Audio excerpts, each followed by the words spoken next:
Every time I've manifested something in my life, whether that be love, a baby, a house, or a car, I notice the same three things occurred. And it doesn't matter what I'm manifesting, whether that be perceptionally big or small. Before my reality shifted, I went through these three stages. And it's often the three stages that we see also in our clients and our community. So if you're feeling stuck right now, if you're second guessing yourself, if you're wondering what it is that you may be doing wrong, stay tuned because I promise you are in one of these three stages. Hey lovelies, welcome back to another episode. My name's Leah. My name's Tia.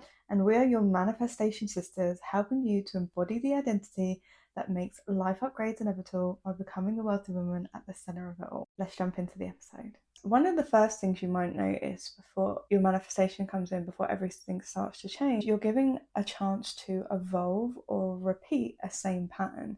Whether this is in relationships, whether this is with money, whether this is in your business or health, doesn't really matter. I have an example of this in my own life where I've had an SB show up at my door, even recently, where I've kind of decided to just let go of this relationship because he's a person, we have a lot of history and stuff like that, and it's not anyone I'm manifesting or anything like that. It's an old SB that I've manifested in the past, and I've decided this is not the person I want. I have this it always happens, I have this internal shift where I'm like, I get really clear on what I want. Like I've said in previous videos, I'm manifesting new love. I've got very clear on what I want in my new partner. And I had an old SP turn up at my door. And it was so weird because my door knocked and actually my phone started blowing up first of all. And I was like, oh, okay, this is him again. And I just thought, I'm done with this situation. I'm just not going to entertain it. So obviously I didn't answer any of the phone calls or the messages or anything like that. And then a little while later, my door started knocking. It was him at my door. Anyway, I won't go into the details, whatnot, but Please do. it was one of those things where it's like, those things kind of happen as you're evolving, as you're growing, as you're getting clear on what you want. Like when you've decided, sometimes you're manifesting an SP and you want that person, but then sometimes you just realize it's not for me anymore. This is not the person I want. I want something new, I want something different. It's your prerogative, whether it's someone you've had history of or someone new that you want to meet. And I've decided it was someone new I wanted to meet, and it's just funny how this came up. So it's kind of like I was given the choice, do I want to evolve or repeat the same patterns? And I've grown so much in my identity and my self-concept and who I believe I am in love and what I believe I deserve. I'm definitely not repeating. I'm evolving. Preference as well because I feel like people who are manifesting this, he may be looking at this and be like, what was you doing? What was you doing to make him show up at your door? It's not necessarily what you was doing to your being. A lot of it was who I was being. It was like my energy has definitely been very focused on myself. I've been very pouring into myself, into my goals, my hobbies, getting clear on what I want. I'm definitely a different version of myself when it comes to love. I know what I deserve. I know I deserve the greatest love. That beautiful happy ending that we all want, that forever person, that forever love, right? That one that just is like anything unlike anything you've ever experienced before. And I got very clear on and I even think about it, and I kind of got clear on who I am, and I just show up as her. I've decided I'm no longer that old version of myself. I'm now the new version of myself, and my energy obviously shifted, and then these people feel it and they turn up or whatever. So it was kind of like identity level. It was identity level shifting. I'm definitely not the same girl I was in my love life as I am now. So this can also show up with money, right? Maybe you've been battling things with money lately and it's just things have started to get better, and maybe a bill pops or something unexpected pops up. You have the choice whether you're going to react to it or whether you're going to be like, okay, this is no big deal. There's plenty more money where this came from. I'm now choosing to be the identity of me that lives in overflow. I always have more than enough money, always flows to me. I'm abundant. That's who I truly am, right?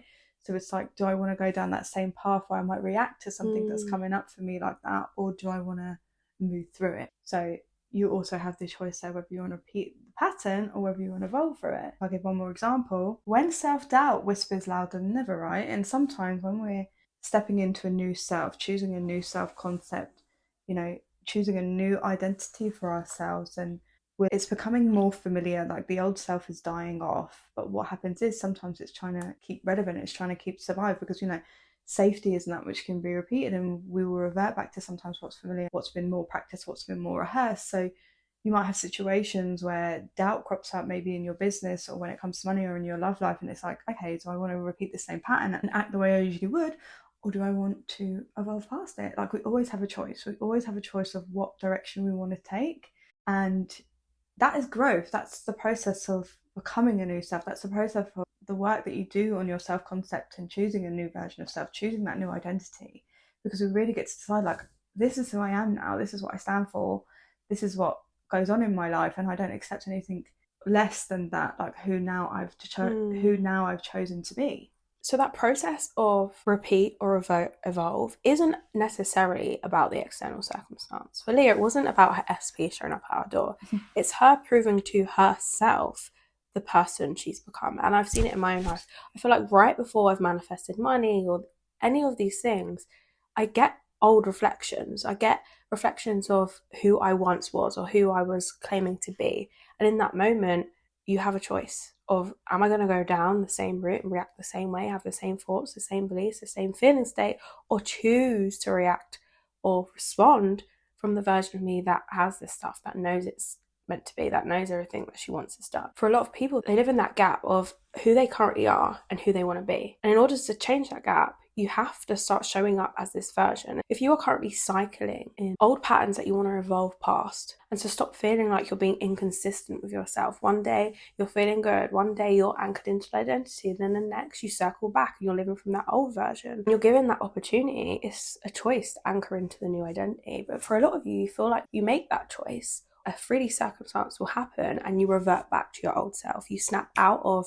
who you are trying to essentially become and go back to the old thinking and feeling state. But that's not failure. That's just you have a familiar way of being. And essentially that's where your current baseline is, your current self-concept. It's your brain, your state, your body trying to keep you in that zone of familiarity. But if you're ready to move past that, that is exactly why we're hosting our free masterclass, Build a New Identity in 60 Minutes. We help you create a new identity in real time. We take the guesswork out of it. We give you all the tools, the information, the resources, so you'll stop circling in inconsistency and guesswork.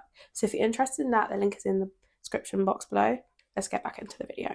Yeah, so when it comes to the second one, this really comes back to perceived change, where sometimes it feels like, you're having those internal changes, those internal shifts are happening. Maybe you feel a lot happier in yourself. And that's one of the shifts that was happening within myself. I was feeling very happy and secure and whole and fulfilled within, actually. I've been feeling very good within myself. But externally, I wasn't really seeing any shifts without, really. Like, it's one of those things, like, you're having all these internal shifts and you're feeling really good within yourself. And even for me, for example, when I'm manifesting more money or more success in the business, sometimes we're not seeing that external change straight away. Yeah. Like, shifts are happening within. You're feeling differently in your identity. You've been claiming something different for yourself, but there's nothing really changing outside. And you're like, then you start to question, is this working? And then you have to bring yourself back to, no, of course this is working. This is the unfolding, right? And it's like things don't fully feel as different as maybe you've been imagining them. Like, they don't fully feel like anything like massive has changed yet. Yes. But really, it's the small changes that compound. Absolutely. And this can look like, sometimes we're watching other creators out there or watching content, and it's like you must have this radical change or this radical shift and things just start flowing in left, right, and center. But what I find is, like, the nervous system is rearranging itself to really match your level of desire that you want. Like, it's familiarizing itself, it's becoming more normalized within your internal world. So sometimes it doesn't feel like this massive, like, explosion of, like, desires flying in left, right, and center. It's very just normal. Yeah. It just feels calm. So, like, the momentum you're building is invisible sometimes, but it's okay. It's like, right, I don't need to see the physical proof outside because I am the proof and I'm feeling those shifts within. It's just, I will start seeing those reflections. Sometimes they're coming in subtle ways, like a few more payments to your business, more money starts flowing in. Maybe, like me, someone comes back from the past, or like you're having more compliments, you're getting asked out on dates, or like your SB is starting to show up differently, like people are complimenting you more, you're getting more attention or whatever, people are telling you how magnetic you are, how beautiful you look. It doesn't really matter.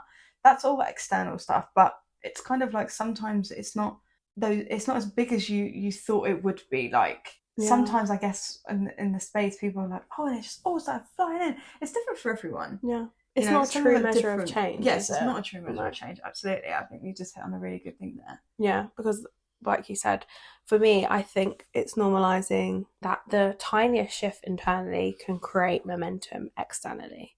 And it's not to say you're looking for it externally, but we're doing this because you want to create the life you want. You want to create the life you love.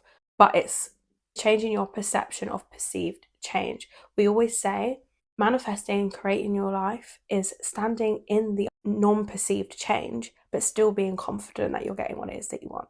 Not seeing any changes 3D, but still internally know that you are getting what it is you want. And that is the true measure if you have changed before you're 3D, because you're no longer relying on the external things, although they are a byproduct of you changing, but you have claimed and become the version of you that has it internally.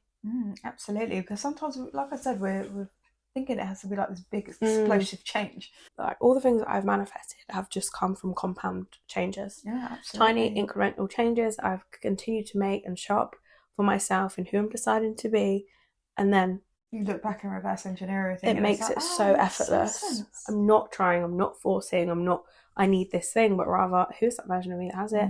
Every day I show up, I be that version, bring myself back, and then momentum compounds because you're choosing to be that version of you every single day. Yeah. It's that quiet place that you're in before your reality reflects back to you that which you want. And it's completely normal. Yeah, absolutely. And the third one is like we're going through, like, you can term it as the gap, the middle, the bridge of the events, the unfolding, whatever we want to call it. Like that gap, the unfolding part of the manifestation, the middle part, sometimes does feel a little quiet, or it feels like it's like messy, or it's a little bit uncomfortable. Like, this is so normal. This is life, right? It's like, it's about enjoying the journey to the destination, because once we get what we want, we always want something different. Like, we always want desires. And you can have exactly what you want because it's your birthright. Like, you're worthy of having exactly what you want. To desire something is to have it, right? But we're moving from desire to normalizing having the thing that we want. We normalize it by, thinking different, speaking different, behaving different, building a new identity, building that self-concept that supports that desire. And that's what stabilizes it. That's what normalizes it, because we're all about sustaining around here, right? We don't just want the thing or get the thing once and it never sustains it. We want it consistently. And sometimes in that in between, in the unfolding, sometimes we want to go into that panic, and the new self is like being kind of pulled back from who you used to be. But you have to be so aware of when this is happening, and it's like, I'm not that version of me anymore, I see what's happening here. Like, we have to keep moving through it, like recognizing what phase we're kind of in. For me, every time I'm in this third place, it's like the waiting room, where essentially, and I've done a video on this previously, where I am so clear on who I am. I'm so clear on what it is that I want. I'm showing up as that version of me every single day. However, I have not got the reflection yet. Does that sound familiar? Because for a lot of people, this is where you get to. And then that's when, like Leah said, the panic sets in. And it's where you get to a crossroad within yourself, where you can either stand firm in that identity without the external evidence, or panic, or doubt, or question yourself. And then you go back into the cycle of thinking, what do I need to do? Where is my manifestation? I've been in the period of waiting for a long time, or maybe I just can't manifest and it's not meant for me. And this is the exact place that separates women that get the thing that they want, or women that shrink and go back and recreate the same circumstance over and over again, but then complain and continue to question and doubt themselves. You're not trying to force proof, you're being the very proof that you're waiting to see in your 3D. You're moving from that place of knowing because you're telling yourself a different story. You're claiming to be a different version of yourself. You're familiarizing the very thing that you want. You're not putting it on a pedestal. You're no longer trying to force your 3D to change, but you're being the change. And in this space, the middle, the gap, the void, whatever you want to call it, it feels like nothing is happening. And I've been there so many times, but it's actually the place where everything happens. Neville Goddard refers to it as the unfolding. Some people refer to it as the bridge of events. Like, it's a natural progression of your reality changing and reflecting back differently based on who you're being. And once you're in this place, it's up to you to decide and stand firm and choose who you are and who you want to be and what's your truth in this position, without feeling like you need to force, try, manipulate an effort, but rather allow your reality to fall away, reorganize itself, reflect back to you that which you are claiming to be internally. Absolutely. So everything that we've covered within the episode, it's like really bringing the awareness to like where you might be currently. And it's like, I know I've been going through this, but I haven't been really able to put it into words. So maybe it's something that we've spoke about in here. It's like, that's exactly what's resonating for me. Like, that sounds so familiar. That's exactly where I am. And it's so normal, it's so natural, it's just how it works with life, how our manifestations unfold, how things and situations and circumstances are always leading us to the version of ourselves we're always meant to be, right? Having that we want. So if you feel stuck, if you feel frustrated, if you feel like you're in limbo, if you flip flopping between old self and new self, if things seem like they're going right one minute and don't seem like they're going right the next, or like maybe you're having subtle things happening where you're feeling good within yourself but nothing is changing externally, you're getting things pop up where you have a choice to repeat or evolve it, perceive change, or like we said with the last one, the unfolding and all the things, it's like this is exactly where you're supposed to be, and it's knowing that you're right on track. And this is so normal, it's just part of the process of like who we are as master manifestors, who we are as natural creators, right? So notice your pattern, trust any perceived changes that might be coming your way, and be okay with being in that middle space from going from old self to new self in the unfolding. Because life isn't failing, this means that the upgrades are happening, it's inevitable. And that's exactly why we created our brand new live training, Build Your New Identity in 60 Minutes. Whether you're at the starting stages of creating this new identity and really learning how to manifest through identity-led shifting, or you're at the end of, you know what it is that you want and you just want to help to stop flickering,